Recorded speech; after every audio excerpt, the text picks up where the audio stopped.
didn't sound too happy. Conjunctive. It's better. Late one night in 1963, while staying at the George V Hotel in Paris, I was unable to sleep because someone was playing an upright piano somewhere. It went on and on and on and on. So I went into the hallway and listened. And I started knocking on the door to the room where the sound of the piano was coming from. Paul McCartney opens the door. He apologized profusely. He was very polite. Then he invited me in and said, "I need your help. What do you think of this?" And he started playing the piano and singing, "Can't buy me love, love." I said, Paul, wait a minute. Are you really going to go with that? He said, "Sure, why not?" I said, "Paul, everyone knows that money can in fact buy you love." Many years later, in the Barry Miles biography, Paul McCartney reflected upon the intervening 34 years. And he commented that, you know, the rabbi was correct. It should have been money can buy me love. This is actually a true story, most of it. Paul McCartney did actually write "Can't Buy Me Love" at the George V Hotel in 1963 on an upright piano he had brought to his room for that specific purpose. And in the Barry Miles biography of Paul McCartney, written in 1997, McCartney did in fact comment that given his life of wealth and success and fame and fortune, the lyric probably should have been, "Money can buy you love." But people are enamored of this romantic idea. Money can't buy you love or happiness. Is it true? The answer, it's complicated. The idea is certainly romantic. Happiness and money are unrelated. We have a picture in our communal mind's eye of a couple madly in love, barely $1 to their knee, living on a shoestring in a studio apartment, just starting out, using the ironing board as a dining room table. Kind of the American in Paris ideal of poverty. The problem with this idealized version of life is that you actually have to be relatively well off to enjoy life as an impoverished American in Paris. A poor person, unsure of where his next meal is coming from or where he'll sleep for the night, likely doesn't spend a lot of time thinking about happiness. He doesn't even have that luxury. I do not believe that the poverty-stricken people of India gather for coffee after a long day of begging to talk about happiness. For many people in this world and in America, happiness is not even a meaningful concept. In the 1940s, Abraham Maslow, a Jew, identified a hierarchy of needs that demonstrated ideas such as happiness do not exist unless people have attained a certain amount of basic material goods, such as shelter, food, and health care. At the other end of the spectrum, we know certainly of people of immense wealth who are not or were not happy. From Howard Hughes to the Gettys, we can all name our own version of the unhappy billionaire. Merely using common sense, there is obviously some relationship between money and happiness. There is quite clearly a degree to which money, at the very least, can buy you the luxury of asking yourself the question, am I happy? Merely using common sense, however, it is equally clear that there is much more to happiness than mere wealth.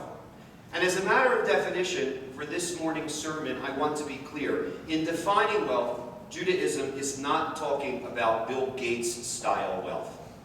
By the measure of the Jewish tradition, everyone in this sanctuary is wealthy.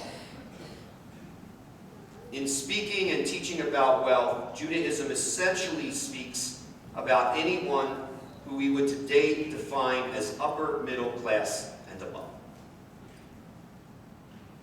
The Jewish tradition acknowledges the complex relationship between money and happiness. In the Bible, one of the most common words for happy is asher. Asher. I talked about that last night. It's not an uncommon Hebrew name, and Asher is one of the sons of Jacob. I did not, however, reveal to you this. In the Bible, and in modern Hebrew as well, the word for wealthy shares the same Hebrew root and is virtually identical to the Hebrew word for happiness, ashir.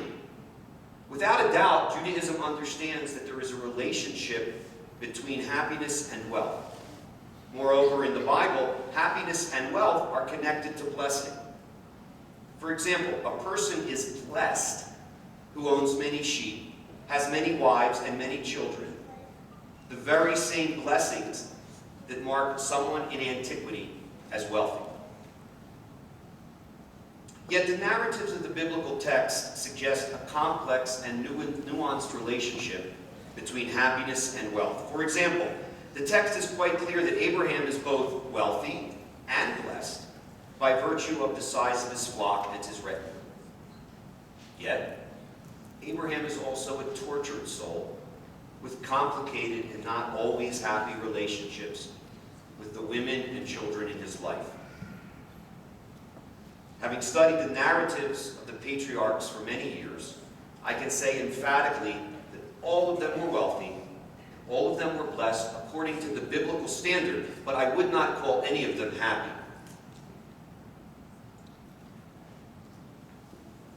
Setting aside the nuances of personality, the Tanakh is very clear. Although money cannot buy you happiness, a person cannot be happy without a basic level of economic well-being. In fact, the 15th chapter of the book of Deuteronomy commands us, "There shall be no needy among you." And the Talmud reinforces this crucial relationship between happiness and wealth. There is a well-known Talmudic saying from Pirkei Avot, which I discussed last night. And this saying goes, "Im ein kemach ein Torah, im ein Torah, ein kemach." If there is no food, there is no Torah. If there is no Torah, there is no food. That the Torah represents happiness to the Talmudic mind should be self-evident. That food represents a certain basic standard of living may not be quite so self-evident, but it is clear if you study enough of the Talmud. We Jews are being taught a fairly direct lesson. Without a basic standard of living, people cannot attain happiness. The teachings of our tradition do not stop there. It turns out that a society cannot as a whole be happy without a certain basic level of shared economic well-being. All of the Jewish sacred scriptures, from Tanakh to Talmud to the great medieval sages, are unanimous on this point. The eradication of poverty is a communal obligation, and there can be no communal happiness as long as poverty exists. No one should leave the sanctuary this morning with the wrong idea. Judaism emphatically rejects the notion of economic equality. According to the Jewish tradition, the acquisition of economic wealth is not merely tolerated, but encouraged as the well-deserved product of hard work and ingenuity.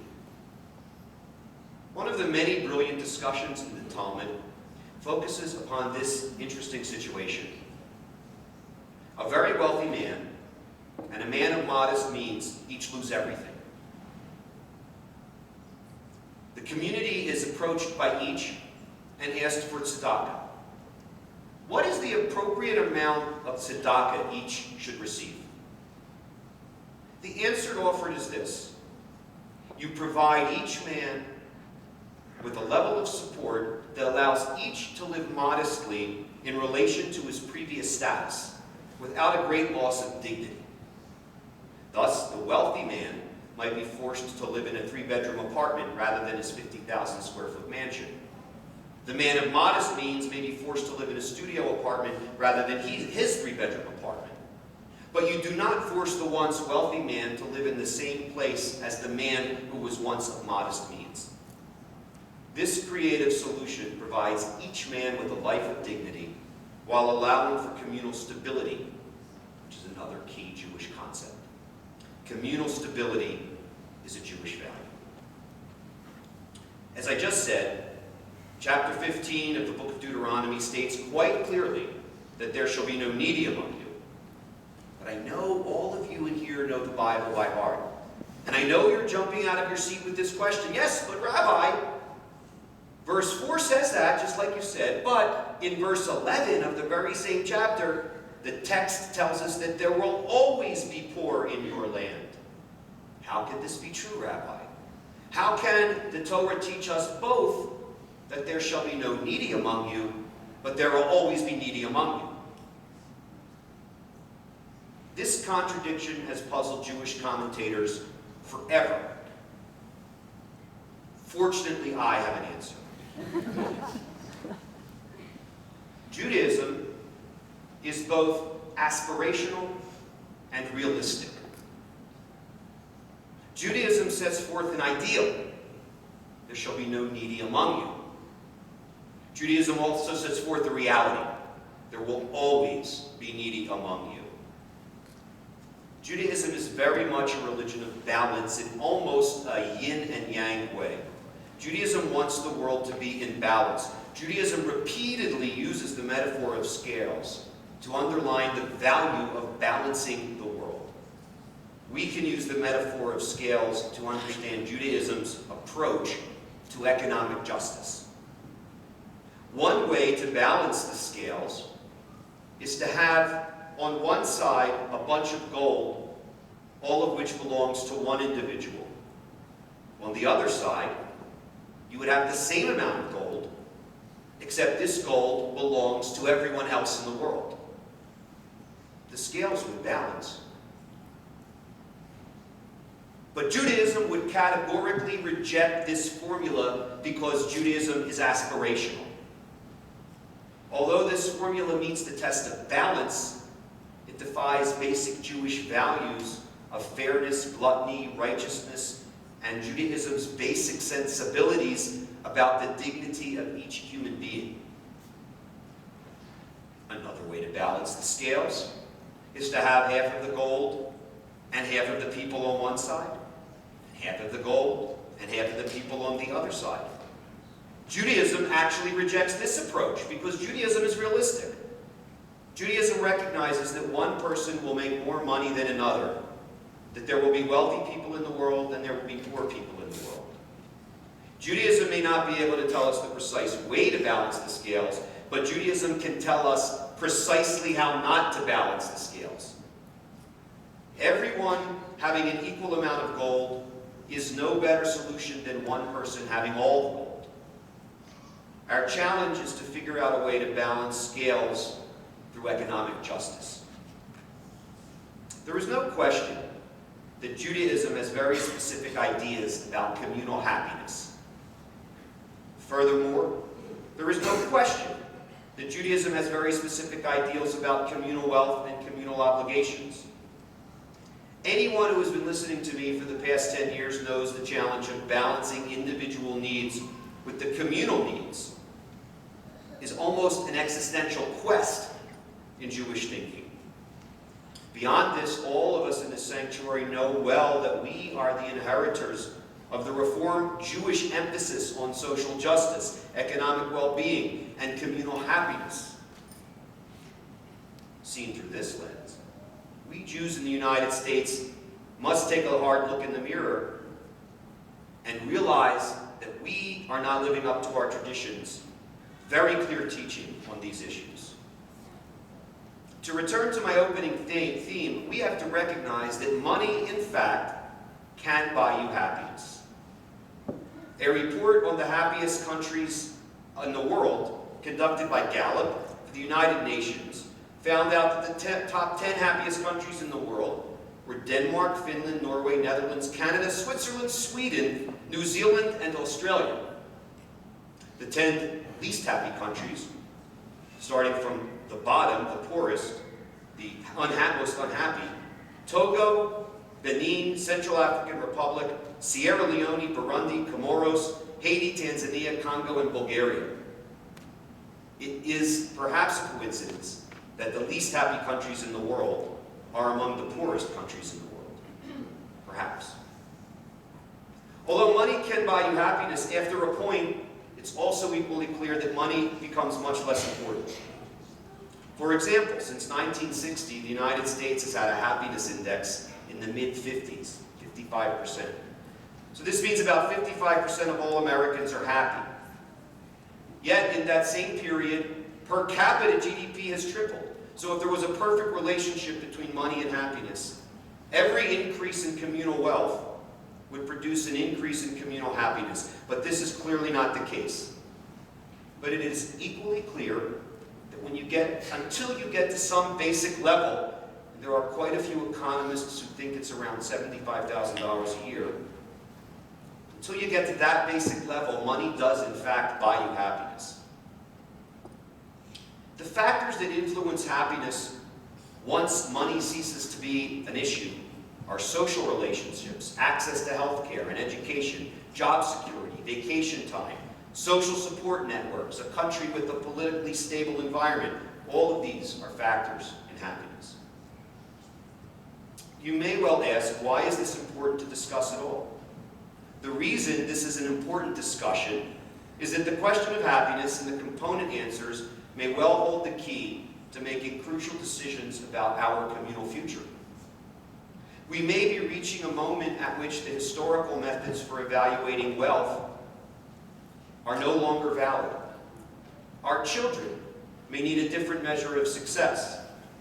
If, as some economists project, the next generation will be the first generation in history that does not earn more than their parents, we need to be able to offer our children another barometer of success.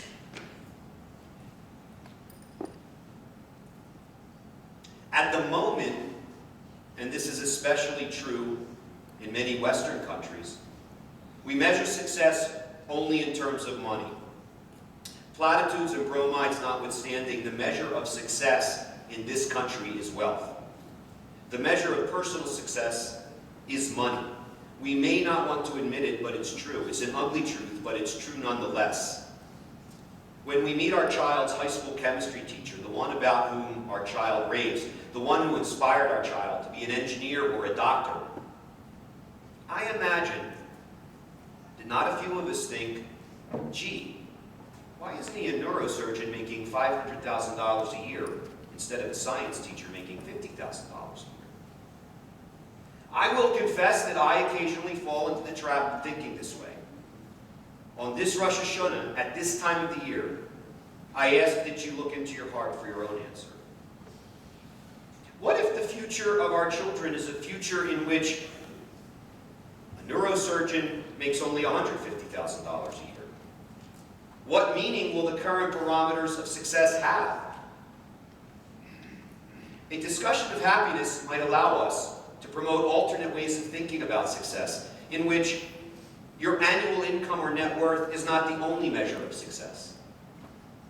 As you might imagine, Judaism has something to say that is very important about all these issues.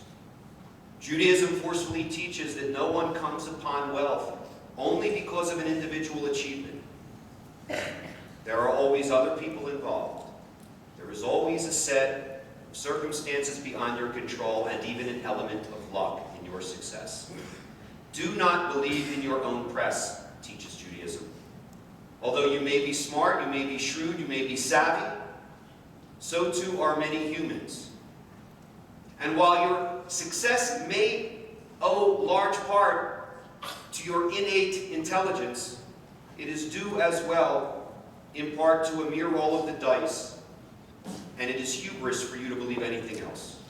In theological terms, Judaism quite demonstrably teaches that in the end, the earth and everything in it belongs to God, and thus those who possess wealth are commanded to use it responsibly and humbly.